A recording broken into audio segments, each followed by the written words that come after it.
আসসালামু আলাইকুম। নবম ও দশম শ্রেণীর শিক্ষার্থীরা তোমরা কেমন আছো? আশা করি বাড়িতে আছো, নিরাপদে আছো। আজকের অনলাইন ক্লাসে তোমাদের সকলকে স্বাগতম।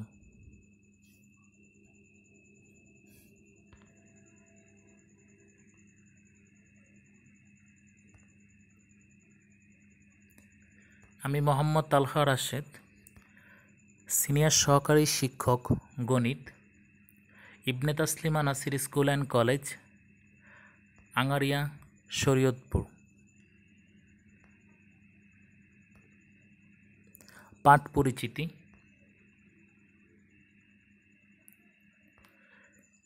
শ্রেণী নবম ও দশম, বিষয় গণিত, অধ্যায় 17, বিষয়বস্তু পরিসংখ্যান, লেকচার 1।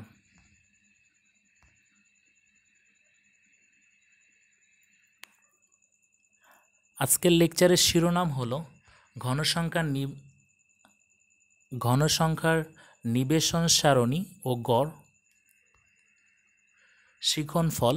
পাঠ শেষে শিক্ষার্থীরা যা শিখতে পারবে তা হলো: 1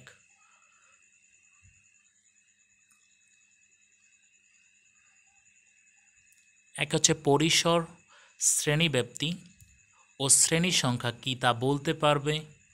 2 পরিসর, শ্রেণীব্যাপ্তি ও শ্রেণী সংখ্যা নির্ণয় করতে পারবে।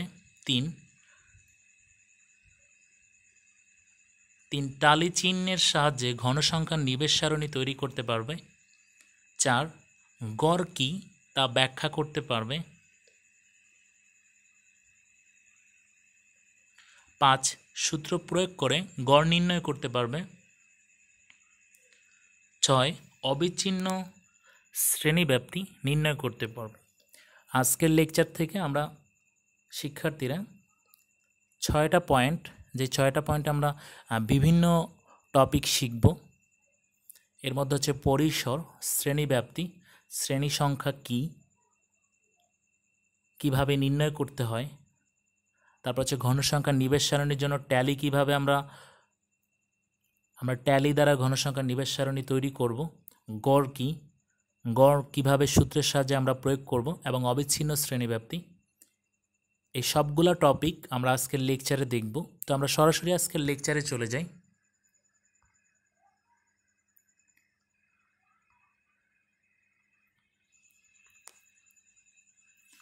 আজকের লেকচারে প্রথম আমাদের পাঠ উপস্থাপনায় তথ্য কি?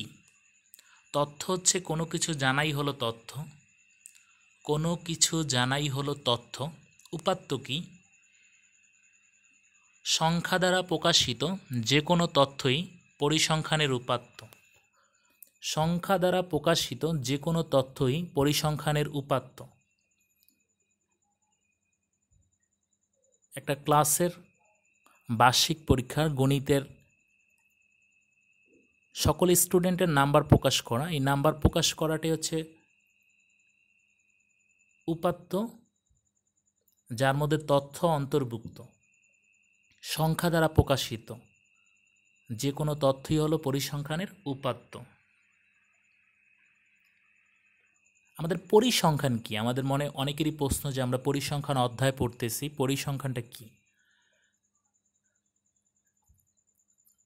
সংখ্যাভিত্তিক কোনো তথ্য বা ঘটনা হচ্ছে পরিসংখ্যান।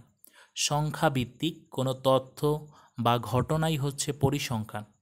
আর তথ্য বা ঘটনা নির্দেশক সংখ্যাগুলো হচ্ছে পরিসংখ্যানের উপাত্ত। তথ্য বা ঘটনা নির্দেশক সংখ্যাগুলো হচ্ছে পরিসংখ্যানের উপাত্ত। যেমন ফলের সংখ্যা। শ্রেণী সংখ্যা।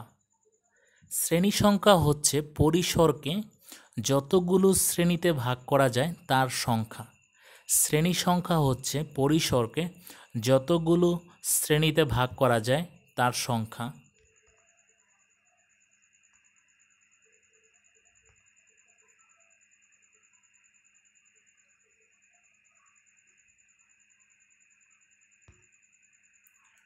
ঘনসংখ্যার নিবেশ সারণী।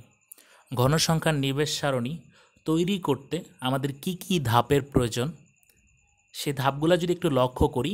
একে হচ্ছে পরিসর নির্ণয় করতে হবে, 2 শ্রেণী ব্যাপ্তি নির্ণয় করতে হবে, 3 শ্রেণী সংখ্যা নির্ণয় করতে হবে, 4 টালি চিহ্নের সাহায্যে ঘনসংখ্যা নির্ণয় করতে হবে। তাহলে আমরা ঘনসংখ্যার নিবেশ সারণী তৈরি করতে গেলে আমাদের 4টা পয়েন্টের প্রয়োজন পড়ে। প্রথম হচ্ছে পরিসর, তারপর হচ্ছে শ্রেণী ব্যাপ্তি, তারপর হচ্ছে শ্রেণী সংখ্যা, তারপর হচ্ছে টালির সাহায্যে ঘনসংখ্যা নির্ণয় করা। তাহলে আমরা ঘনসংখ্যার নিবেশ সারণী খুব সহজেই তৈরি করতে পারবো।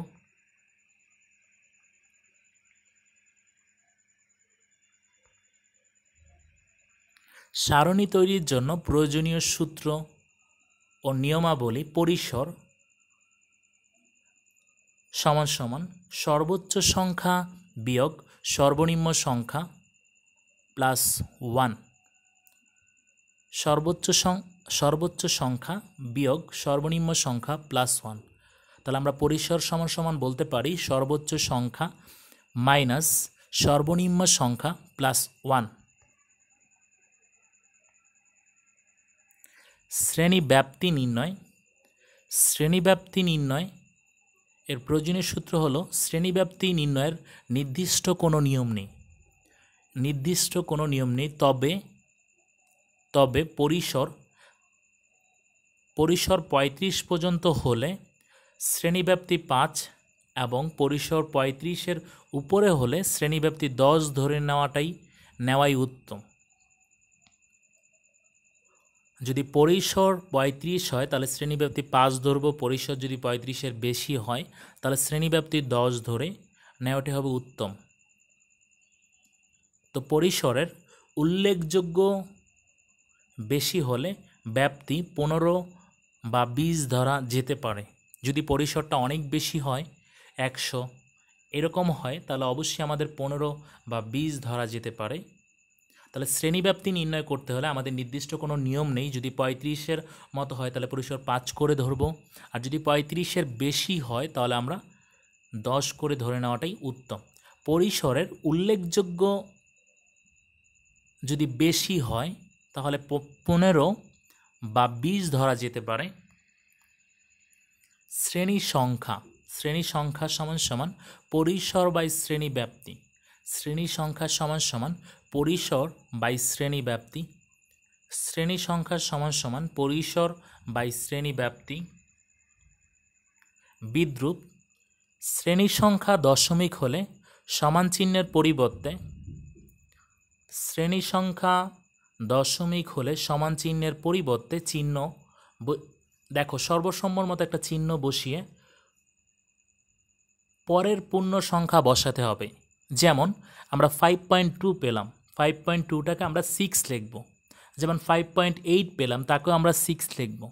যদি 6.1 হয় তাও আমরা 7 লিখতে হবে, মানে পূর্ণমান লিখতে হবে, পরের সংখ্যাটি লিখতে হবে। তাহলে শ্রেণী সংখ্যার ক্ষেত্রে আমাদের মনে রাখতে হবে শ্রেণী সংখ্যার সূত্র হচ্ছে পরিসর বাই শ্রেণী ব্যাপ্তি। শ্রেণী সংখ্যা দশমিক হলে সমান চিহ্নর পরিবর্তে সর্বসম্মর মতো চিহ্ন বসিয়ে পরের পূর্ণ সংখ্যাটি বসাতে হবে।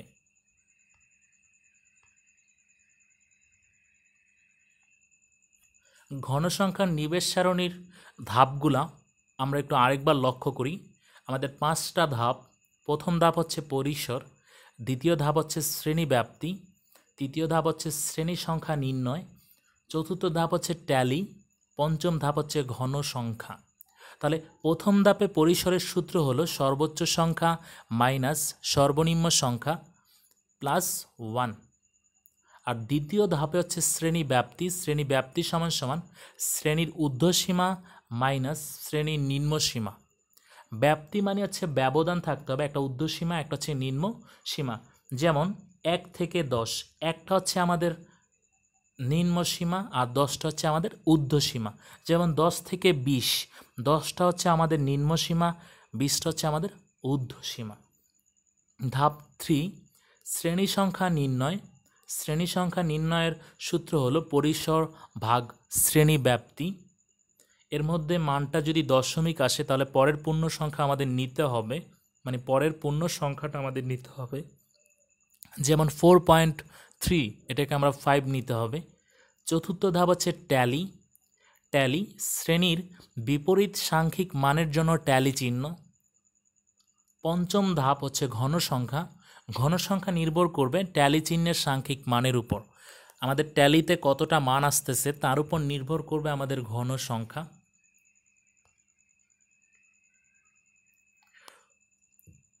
গড় নির্ণয়ের সূত্র। প্রথমে আমরা আমাদের অনেকের মনে প্রশ্ন যে গড় কি আসলে, গড় কি? গড় কি এর উত্তর হলো উপাত্তসমূহের সংখ্যাসূচক মানের সমষ্টিকে উপাত্তসমূহের সংখ্যা দিয়ে ভাগ করলে যে মান পাওয়া যায় তাকে গড় বলে। উপাত্তসমূহের সংখ্যাসূচক মানের সমষ্টিকে উপাত্তসমূহের সংখ্যা দিয়ে ভাগ করলে যে মান পাওয়া যায় তাকে গড় বলে। যেমন 5টা সংখ্যা 1, 2, 3, 4, 5, তাহলে 1, 2, 3, 4, 5 এই 5টা সংখ্যা আমি যোগ করব, যোগ করে আমাদের টোটাল সংখ্যা দ্বারা ভাগ করলে আমরা গড় পাবো।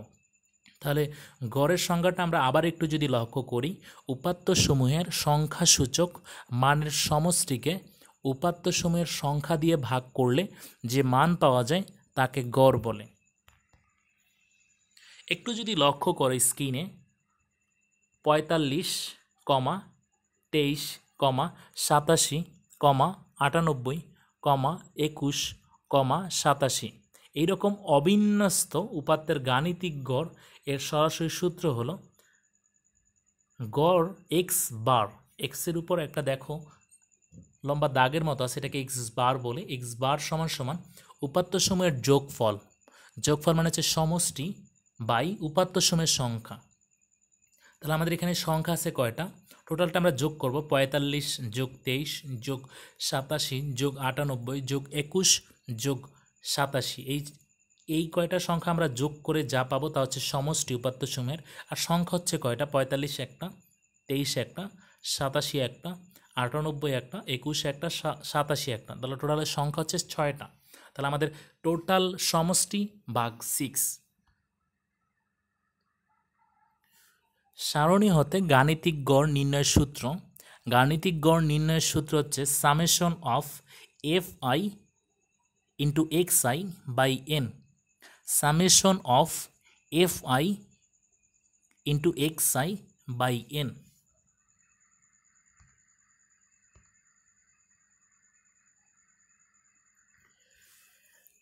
শ্রেণীর মধ্যমান কিভাবে আমরা নির্ণয় করব তা একটু যদি লক্ষ্য করি। শ্রেণীর মধ্যমান নির্ণয়ের সূত্র হচ্ছে শ্রেণীর নিম্নসীমা প্লাস শ্রেণীর ঊর্ধ্বসীমা ভাগ 2। শ্রেণীর মধ্যমানের সূত্র হচ্ছে শ্রেণীর নিম্নসীমা প্লাস শ্রেণীর ঊর্ধ্বসীমা ভাগ 2। তাহলে একটু উদাহরণে যদি একটু লক্ষ্য করো, শ্রেণী ব্যবধান হলো 10 থেকে 20 হলে এর মধ্যমান হবে কত? তাহলে এখানে এর মধ্যমান হবে 10 থেকে 20। 10 হচ্ছে শ্রেণীর নিম্নসীমা, 20 হচ্ছে শ্রেণীর ঊর্ধ্বসীমা। তাহলে এর মধ্যমান হবে 10 যোগ 20 ভাগ 2। তাহলে 10 যোগ 20 ভাগ 2, 10 আর 20 যোগ করলে হচ্ছে 30। 30 ভাগ 2 মানে হচ্ছে 15। 30কে 2 দ্বারা ভাগ করলে আমরা পাবো 15। তাহলে মধ্যমান নির্ণয়ের সূত্রটা আমরা যদি মনে রাখি তাহলে খুব সহজেই শ্রেণীর মধ্যমান নির্ণয় করতে পারবো। মধ্যমান নির্ণয়ের সূত্রটা হচ্ছে শ্রেণীর নিম্নসীমা প্লাস শ্রেণীর ঊর্ধ্বসীমা ভাগ 2।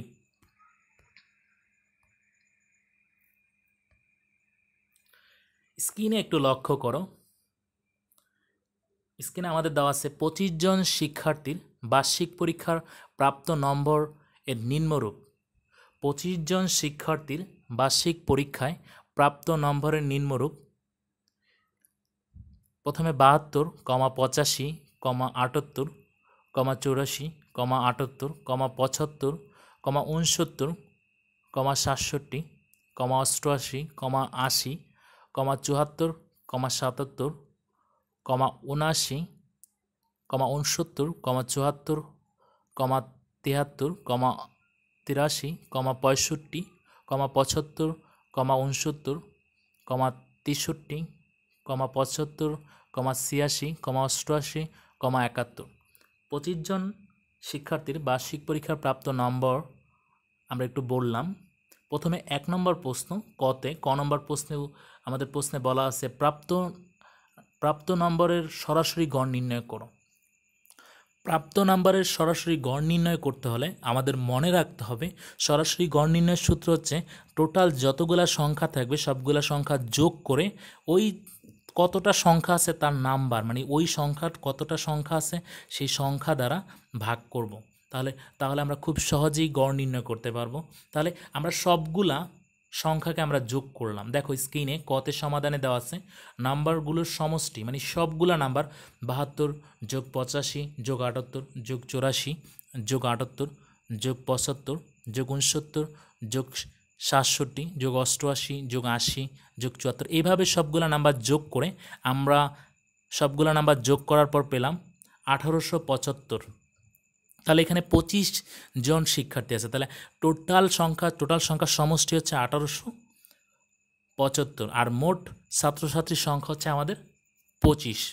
তাহলে আমাদের গড়ের সূত্র হচ্ছে নাম্বারগুলোর যোগফল বাই মোট ছাত্রছাত্রীর সংখ্যা। তাহলে আমাদের 1875 ভাগ 25, 1875 ভাগ 25 ক্যালকুলেশন করলে যেটা পাবো আমরা সেটাই হবে উত্তর। 2 নম্বর প্রশ্নে বলা আছে যে 25 জন শিক্ষার্থীর বার্ষিক পরীক্ষার প্রাপ্ত নম্বর থেকে ঘনসংখ্যার সারণী তৈরি করো। খ নম্বর প্রশ্নে বলা আছে 25 জন শিক্ষার্থীর বার্ষিক পরীক্ষার প্রাপ্ত নম্বর থেকে ঘনসংখ্যার সারণী তৈরি করো। তাহলে ঘনসংখ্যার সারণী তৈরি করলে আমার 5টা ধাপের কথা মনে আছে। তাহলে প্রথম হচ্ছে পরিসর, তাহলে পরিসরের মধ্যে আমার সর্বোচ্চ সংখ্যা খুঁজতে হবে। তারপর হচ্ছে সর্বনিম্ন সংখ্যা, তাহলে প্রথমে আমার সর্বোচ্চ সংখ্যা খুঁজতে হবে। তাহলে আমরা এই যতগুলো সংখ্যা স্ক্রিনে দেওয়া আছে 72, 85, 78 এর মধ্যে সর্বোচ্চ সংখ্যাটা আমার খুঁজে বের করতে হবে। সর্বোচ্চ সংখ্যা হচ্ছে 88। দেখো স্ক্রিনের মধ্যে একটু ব্লক করে দেওয়া আছে 88, সর্বোচ্চ সংখ্যা হচ্ছে 88। সর্বনিম্ন সংখ্যা আমার এখন বের করতে হবে। সর্বনিম্ন সংখ্যা হচ্ছে আমাদের 63, একটু দেখো ব্লক করে দেওয়া আছে। সর্বনিম্ন সংখ্যা আমরা পেয়ে গেলাম 63, সর্বোচ্চ সংখ্যা হচ্ছে 88। তাহলে আমরা পরিসর খুব সহজেই বের করতে পারবো। তাহলে আমাদের এখন কাজ হচ্ছে পরিসরের সূত্র ইউজ করা। তাহলে এখন আমরা লিখব এখানে সর্বোচ্চ নাম্বার হচ্ছে 88 এবং সর্বনিম্ন নাম্বার হচ্ছে 63। তাহলে পরিসর সমান সমান সর্বোচ্চ নাম্বার মাইনাস সর্বনিম্ন নাম্বার প্লাস 1। তাহলে সর্বোচ্চ নাম্বার হচ্ছে 88 মাইনাস 63 প্লাস 1। 88 থেকে 63 চলে গেলে থাকে 25, 25 প্লাস 1, 25 প্লাস 1, তাহলে হচ্ছে আমাদের 26। আমাদের ঘনসংখ্যার নিবেশ সারণী তৈরি করতে গেলে প্রথম ধাপ হচ্ছে আমাদের পরিসর, দ্বিতীয় ধাপ হচ্ছে আমাদের শ্রেণী সংখ্যা, দ্বিতীয় ধাপ হচ্ছে আমাদের শ্রেণী সংখ্যা। তাহলে শ্রেণী সংখ্যার মধ্যে আমাদের বলা আছে প্রশ্নের মধ্যে শ্রেণী ব্যাপ্তি দেওয়া আছে, আমরা 5 করে নিতে হবে। প্রশ্নের মধ্যে শ্রেণী ব্যাপ্তিটা 5 করে নিতে হবে, এটা বলা আছে। 5 করে ঘনসংখ্যার নিবেশ সারণী তৈরি করো। তাহলে আমাদের শ্রেণী সংখ্যার সূত্র হচ্ছে পরিসর বাই শ্রেণী ব্যাপ্তি। তাহলে শ্রেণী ব্যাপ্তি, যদি এখানে প্রশ্নের মধ্যে শ্রেণী ব্যাপ্তি দেওয়া না থাকতো তাহলে আমি চাইলে আমার ইচ্ছা খুশি মতো আমি ধরে নিতে পারতাম 5, 10, 20, 15 এরকম করে ইচ্ছা খুশি মতো আমি ধরে নিতে পারতাম। তো শ্রেণী সংখ্যা নির্ণয় করতে গেলে আমার শ্রেণী সংখ্যা নির্ণয়ের সূত্র হচ্ছে পরিসর ভাগ শ্রেণী ব্যাপ্তি। তাহলে শ্রেণী ব্যাপ্তি পরিসর হচ্ছে 26 ভাগ 5, তাহলে হচ্ছে 5.2। 5.2 মানে হচ্ছে আমরা 6 পূর্ণমান নিতে হবে 6। তাহলে একটু এখানে যদি শ্রেণী ব্যাপ্তি না থাকতো, আমার ঘনসংখ্যার নিবেশ সারণীর ক্ষেত্রে প্রথম শর্ত হচ্ছে পরিসর, দ্বিতীয় শর্ত হচ্ছে শ্রেণী ব্যাপ্তি, তৃতীয় শর্ত হচ্ছে শ্রেণী সংখ্যা। তাহলে ব্যাপ্তি পেলে শ্রেণী সংখ্যা আমরা কাজ করব। তাহলে এখানে ব্যাপ্তি যদি না থাকতো, উল্লেখ না থাকতো, আমরা চাইলে যে কোনো মানেই ধরে আমরা কাজ করতে পারতাম। শ্রেণী ব্যাপ্তি 5, 10, 20, 15 এরকম করে ধরে নেওয়াটাই হচ্ছে বেটার, তোমাদের জন্য খুব সহজেই তোমরা কিন্তু ক্যালকুলেশন করতে পারবা। তো আমরা এখানে যেহেতু প্রশ্নের মধ্যে দেওয়া আছে শ্রেণী ব্যাপ্তি 5, তাহলে শ্রেণী সংখ্যা নির্ণয় করব পরিসর ভাগ শ্রেণী ব্যাপ্তি। তাহলে 26 ভাগ 5, 5.2 আমরা ক্যালকুলেশন করে পেলাম 5.2। তাহলে এটাকে আমরা পূর্ণমান লিখব 6, পূর্ণমান হচ্ছে 6।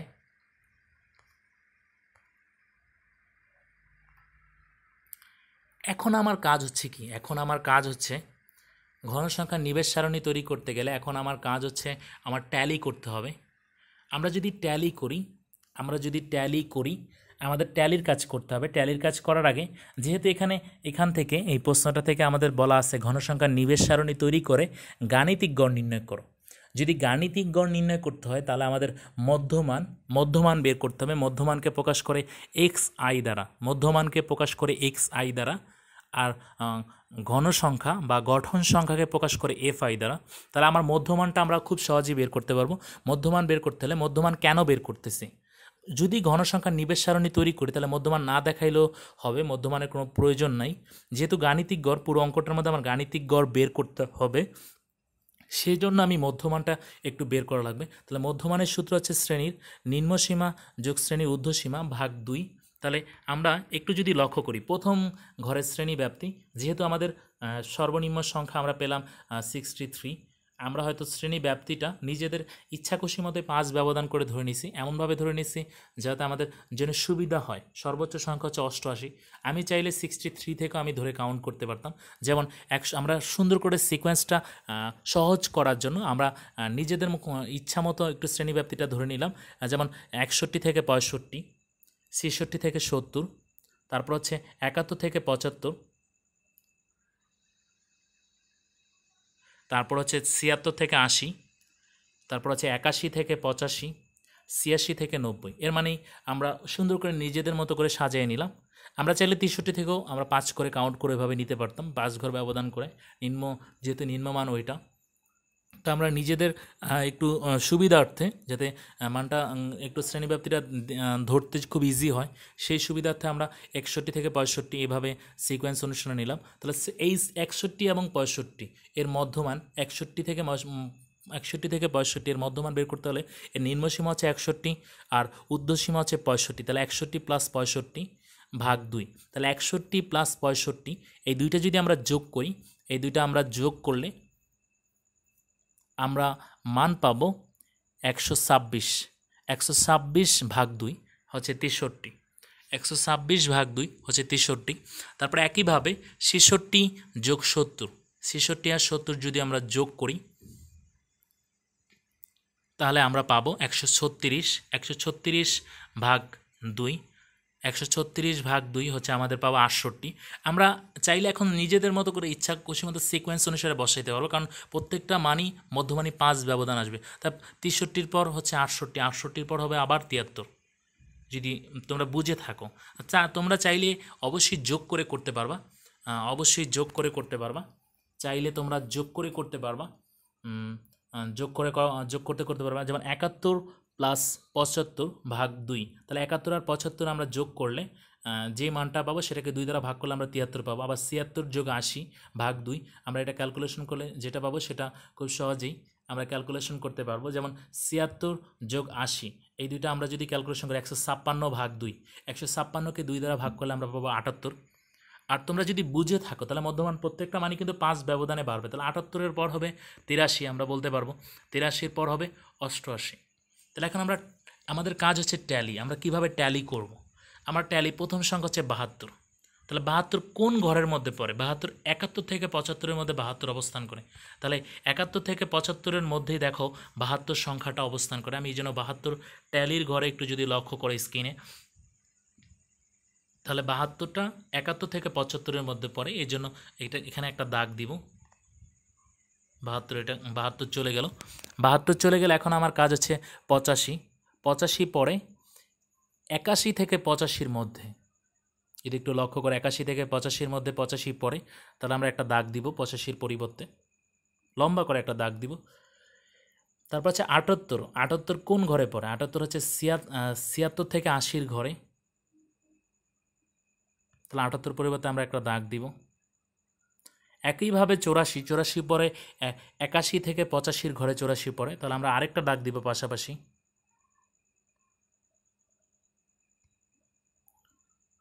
তাহলে এখন 78 কোন ঘরে পড়ে? 76 থেকে 80-র ঘরে, তাহলে 76 থেকে 80-র ঘরে পড়ে, তাহলে এখানে আমরা আরেকটা দাগ দিব, পাশাপাশি দাগগুলা দিব। 75 পরে 71 থেকে 75-এর মধ্যে, তাহলে আমরা একটা দাগ টেনে দিব। তারপর হচ্ছে 69, 69 পরে 66 থেকে 70, 66 থেকে 70, 69 পরে 66 থেকে 70-এর মধ্যে, ঘরের মধ্যে, তাহলে আমরা একটা দাগ দিয়ে দিব। 67, তাহলে 66 থেকে 70-এর ঘরেই পড়ে 67, তাহলে আমরা আরেকটা দাগ দিয়ে দিব পাশাপাশি। 88, 86 থেকে 90 এর ঘরের মধ্যে পড়ে 88,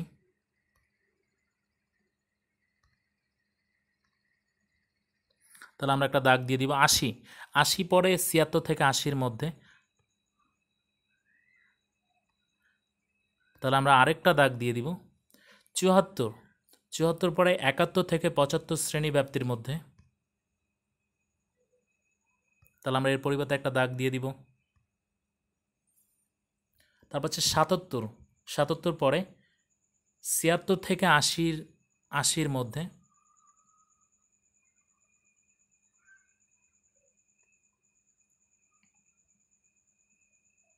তাহলে এর পরিবর্তে আমরা আরেকটা দাগ দিয়ে দিব।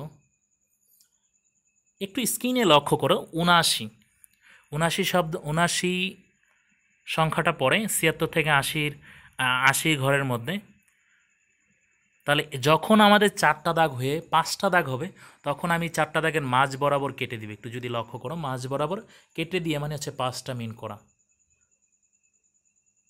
ওইরকম করে 5টা মিন করা। একটু স্ক্রিনে লক্ষ্য করো 5টা কীভাবে আমরা মিন করছি। 4টা দাগ পাশাপাশি দিয়ে তার মাঝ বরাবর দিয়ে কেটে অনেকটা মাঝখানে এনের মতো, এন ফরম্যাটের মতো যদি একটু চিন্তা করো, কল্পনা করো, তাহলে এখন 69, 69 পড়তেছে 66 থেকে 70-এর ঘরের মধ্যে, তাহলে এর পরিবর্তে আমরা একটা দাগ দিয়ে দিব। তাহলে 74, 74 পরে 71 থেকে 75 শ্রেণী ব্যাপ্তির মধ্যে, তাহলে এর পরিবর্তে আমরা আরেকটা দাগ দিয়ে দিব। 73, 71 থেকে 75 শ্রেণী ব্যাপ্তির মধ্যে পড়ে। যেহেতু এখানে ঘর 4টা হয়ে গেছে, 5টা হইতে হলে আমাদের অবশ্যই 5টার জন্য আমাদের মাঝ বরাবর একটা দাগ দিতে হবে। দেখো আমরা আরেকটা দাগ দিয়ে দিচ্ছি মাঝ বরাবর। তাহলে 83, 83 পড়তেছে 81 থেকে 85 শ্রেণী ব্যাপ্তির মধ্যে,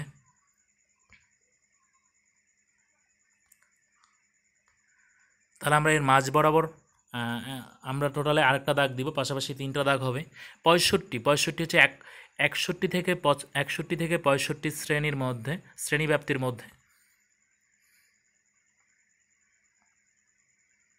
75, 75 হচ্ছে 71 থেকে 75-এর মধ্যে। যখন 5টা হয়ে যাবে, 6টা যখন ওই ঘরে আবার আরেকটা সংখ্যা পড়বে, তখন আমি আলাদা করে আরেকটা দাগ টানবো। যখন 4টা হবে 5টার কালে আমি একটা মাঝ বরাবর কেটে দেবো, যখন 6টা হবে তখন পাশে আরেকটা দাগ টানবো, আবার নতুন করে আমি আরেকটা কাজ করব। তাহলে 69, 69 পরে 66 থেকে 70 শ্রেণী ব্যাপ্তির মধ্যে,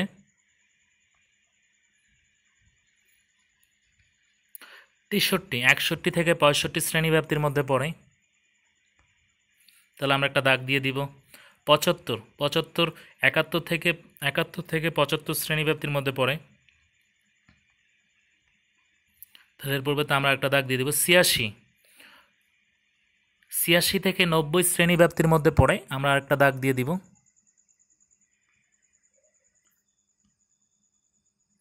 66, 66 থেকে 70 শ্রেণী ব্যাপ্তির মধ্যে পড়ে। একটু যদি স্ক্রিনে লক্ষ্য করো, 66 থেকে 70, 66 সংখ্যাটা 66 থেকে 70 শ্রেণী ব্যাপ্তির মধ্যে পড়ে, তাহলে এখানে 4টা আছে, তাহলে 5টার ক্ষেত্রে অবশ্যই আমাদের মাঝ বরাবর আরেকটা দাগ দিয়ে দিলে 5টা হয়ে যাবে। এখন 71 অবশিষ্ট রয়েছে, 71, 71 থেকে 75 শ্রেণীর মধ্যে পড়ে।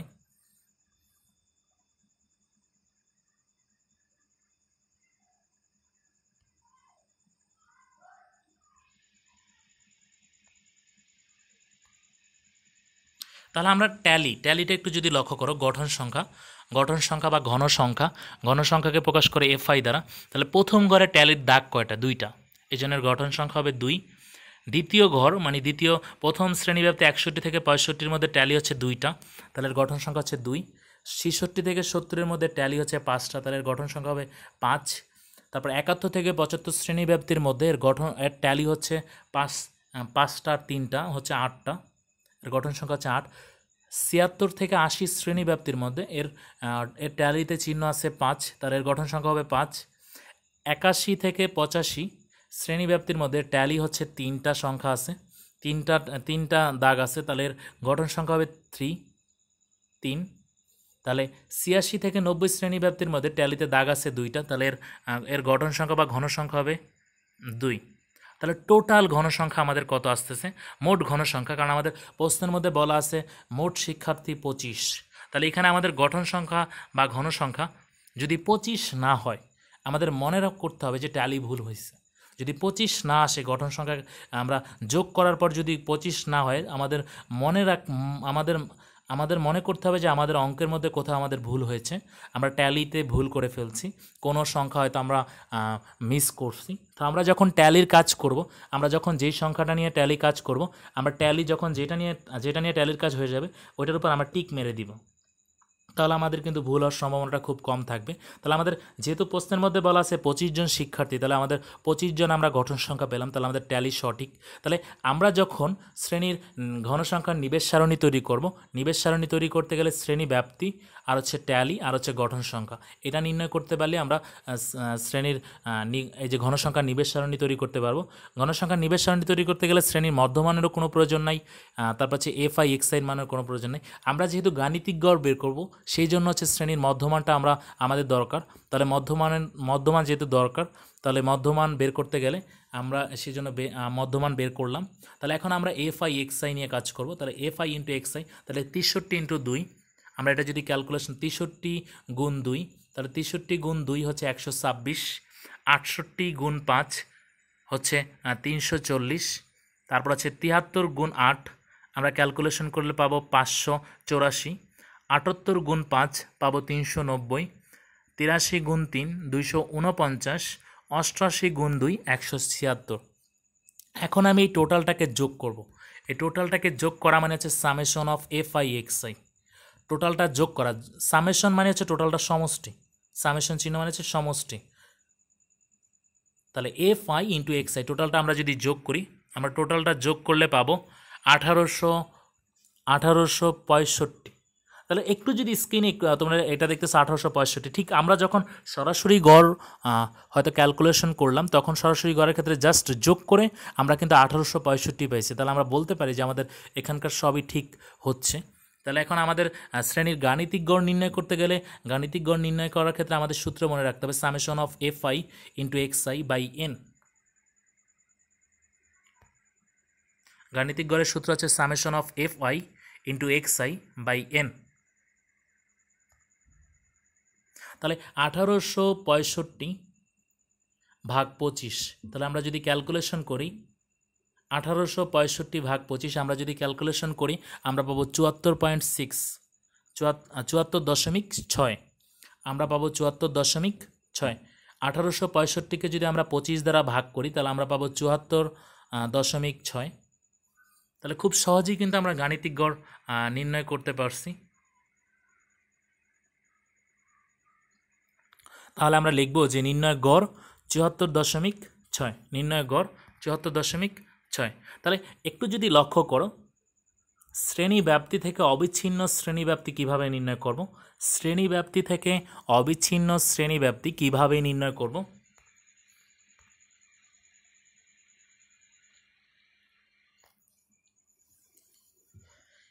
আমাদের স্ক্রিনে একটু লক্ষ্য করো, নিচের সারণীটি মনোযোগ সহকারে লক্ষ্য করো। আমাদের একটা শ্রেণী ব্যাপ্তি দেওয়া আছে, আমাদের শ্রেণী ব্যাপ্তি হচ্ছে 41 থেকে 45, এর ঘন সংখ্যা হচ্ছে 4। 46 থেকে 50, এর ঘন সংখ্যা হচ্ছে 5। 51 থেকে 55, এর ঘন সংখ্যা হচ্ছে 6। 56 থেকে 60 শ্রেণী ব্যাপ্তি, এর ঘন সংখ্যা হচ্ছে 7। 61 থেকে 65, এর ঘন সংখ্যা হচ্ছে 3। 66 থেকে 70, এর ঘন সংখ্যা হচ্ছে 3।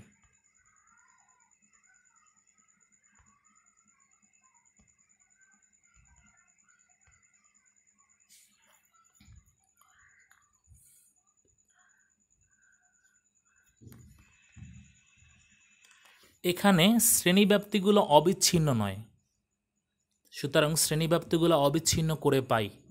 শ্রেণীব্যাপ্তিগুলোকে যদি আমরা অবিচ্ছিন্ন করি, অবিচ্ছিন্ন কিভাবে পাবো, শ্রেণীর নিম্নসীমা থেকে 0.5 বিয়োগ করব এবং উচ্চ সীমা থেকে উচ্চ সীমার সাথে 0.5 যোগ করব। তাহলে একটা অঙ্কের যদি শ্রেণী ব্যাপ্তি এরকম থাকে 41 থেকে 45, তাহলে 41 হচ্ছে আমাদের নিম্ন সীমা, 45 হচ্ছে আমাদের উচ্চ সীমা। তাহলে 41 থেকে আমি 0.5 বাদ দিব, তাহলে 41 মাইনাস 0.5, 0.5 মানে আমরা 0.5 বাদ দিব, 0.5 0.5 বাদ দিব। নিম্ন সীমা থেকে 0.5 বিয়োগ করব, আর উচ্চ সীমার সাথে 0.5 আমরা 0.5 যোগ করব। তাহলে আমরা নিম্ন সীমার সাথে 0.5 বিয়োগ করব আর উচ্চ সীমার সাথে 0.5 যোগ করব। তাহলে আমরা 0.5 যোগ করব আর একটা হচ্ছে বিয়োগ করব, এটা আমার মাথায় রাখতে হবে। বিয়োগ করব নিম্ন সীমার সাথে আর উচ্চ সীমার সাথে 0.5 যোগ করব। তাহলে আমাদের 41 থেকে 45 শ্রেণীব্যাপ্তি। তাহলে 41 হচ্ছে আমাদের নিম্ন সীমা। তাহলে 41 থেকে 0.5 আমরা বিয়োগ যদি করি তাহলে আমরা পাবো 40.5, 40.5। আর উচ্চ সীমা হচ্ছে 45, 45-এর সাথে আমরা 5 যোগ করব, 0.5 যোগ করব। তাহলে 45 যোগ 0.5, তাহলে আমরা পাবো 45.5। স্ক্রিনে যদি একটু লক্ষ্য করো,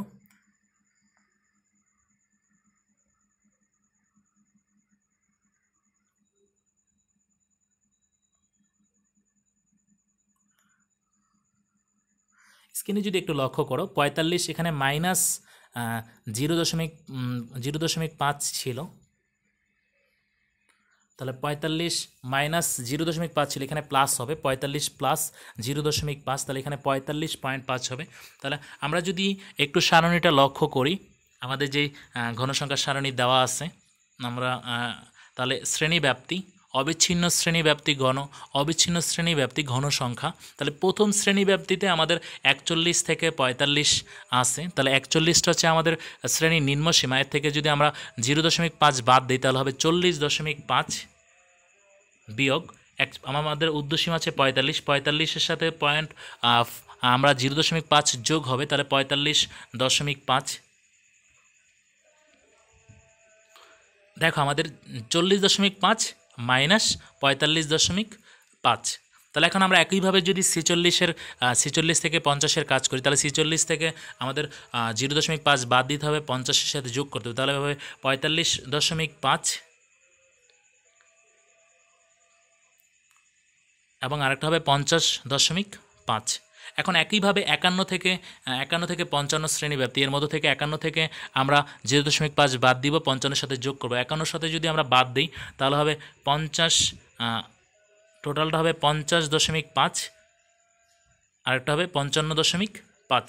এখন 56 থেকে 60 আমরা যদি একইভাবে একই প্রসেসে বাদ দিব তাহলে হবে 55.5 থেকে আমাদের 60.5। আমরা যদি 61 থেকে 65.5 দিই, আমরা যদি 65 শ্রেণীব্যাপ্তি, 61 থেকে 65 শ্রেণীব্যাপ্তিতে অবিচ্ছিন্ন শ্রেণীব্যাপ্তি নির্ণয় করি, তাহলে 61 থেকে 0.5 আমাদের হচ্ছে বাদ দিতে হবে, আর হচ্ছে 65-র সাথে 0.5 যোগ করতে হবে। তাহলে 61 থেকে যদি 0.5 আমরা বাদ দিই তাহলে হবে আমাদের 60.5 থেকে 65.5। আর সবার শেষে হবে 66 এবং 70 থেকে হবে 65.5 থেকে 70.5। তাহলে আমরা খুব সহজেই কিন্তু অবিচ্ছিন্ন শ্রেণীব্যাপ্তি নির্ণয় করতে পারবো যদি আমরা মনে রাখি নিম্ন সীমার সাথে 0.5 বাদ দিতে হবে, উচ্চ সীমার সাথে 0.5 যোগ করতে হবে।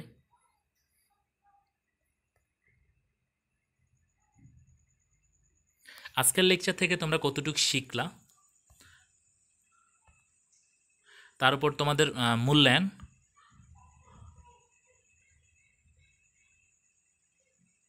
নবম শ্রেণীর 30 জন শিক্ষার্থীর বাংলা বিষয়ের প্রাপ্ত নাম্বার এর নিম্নরূপ।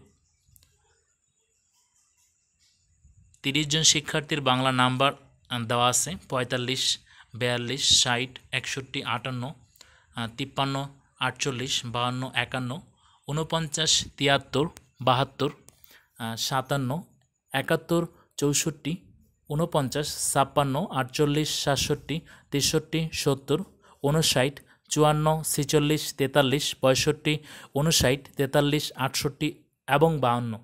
এই 30 জন শিক্ষার্থীর বাংলার প্রাপ্ত নাম্বার দেওয়া আছে। 1 নম্বর প্রশ্নে বলা আছে শ্রেণী ব্যবধান 5 ধরে শ্রেণীর সংখ্যা নির্ণয় করো। শুধুমাত্র শ্রেণীর সংখ্যা নির্ণয় করতে বলছে। তাহলে আমাদের শ্রেণীর সংখ্যা নির্ণয় করতে গেলে আমাদের প্রথমে মনে রাখতে হবে আমাদের পরিসরের কাজ করতে হবে। পরিসর হচ্ছে এখানে নিম্ন সংখ্যা মানে সর্বনিম্ন সংখ্যা এবং সর্বোচ্চ সংখ্যা আমার বের করতে হবে। সর্বনিম্ন সংখ্যা এবং সর্বোচ্চ সংখ্যা আমরা বের করার পর পরিসরের সূত্রে জানি সর্বোচ্চ সংখ্যা মাইনাস সর্বনিম্ন সংখ্যা যোগ 1। এখান থেকে পরিসরের যে মানটা পাবো সেই মানটাকে আমরা 5 দ্বারা ভাগ করলেই শ্রেণী সংখ্যা বের করতে পারবো। যদি সেটা দশমিক আসে তাহলে সেটাকে অবশ্যই পূর্ণমান আকারে লিখতে হবে।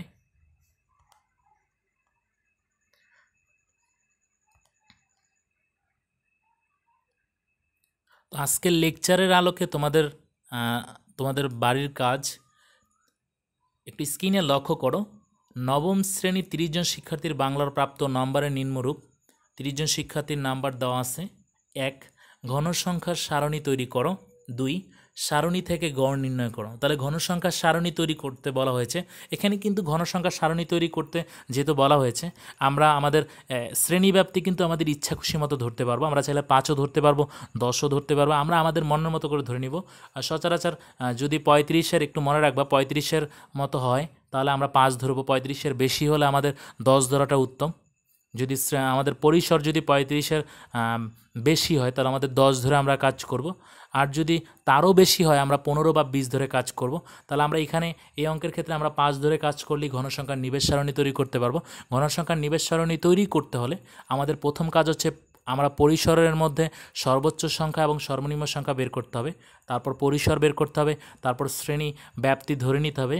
এখানে যেহেতু শ্রেণীব্যাপ্তি বলা নাই তাহলে আমরা ধরে নিব যে 5 গড় ব্যবধানের শ্রেণীব্যাপ্তি হবে এত। তাহলে তারপর হচ্ছে শ্রেণী সংখ্যার কাজ করব। তারপর আমরা শ্রেণী ব্যাপ্তি নিয়ে সেখানে আমরা ট্যালির কাজ করে ট্যালি দিয়ে ঘনসংখ্যা বের করব। তাহলেই হবে আমাদের ঘনসংখ্যার নিবেশ সারণী। আর ওই সারণী থেকে যখন আমরা গড় নির্ণয় করব, ওই সারণী থেকে যদি আমরা গড় নির্ণয় করতে হয় তাহলে আমাদের মনে রাখতে হবে মধ্যমান বের করতে হবে। ওই মধ্যমানের সাথে ঘনসংখ্যা গুণ করতে হবে। গুণ করার পর FI ইন্টু XI আমরা পাবো। এই টোটালটা সামেশন FI ইন্টু XI ভাগ N হচ্ছে টোটাল যে 30 জন শিক্ষার্থী। টোটালটাকে আমরা ক্যালকুলেশন করলে আমরা খুব সহজেই উত্তর করতে পারবো। এই ছিল আজকের মতো তোমাদের লেকচার।